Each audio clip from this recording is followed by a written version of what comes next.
Mount Everest শুধু সৌন্দর্যের প্রতীকই নয়, এটা হচ্ছে পৃথিবীর সর্ববৃহৎ কবরস্থান। জানা অজানা হাজার ইতিহাস এখানে জমাট বেঁধে রয়েছে। আজকে এরকম একটা হাড় হিম করা ঘটনা শোনাবো।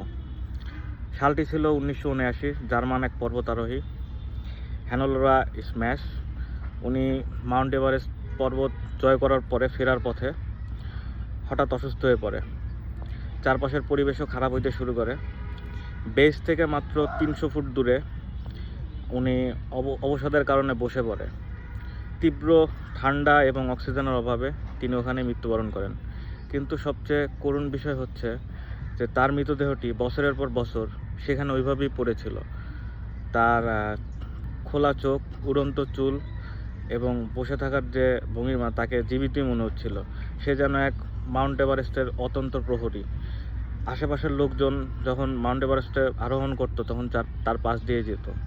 ধন্যবাদ।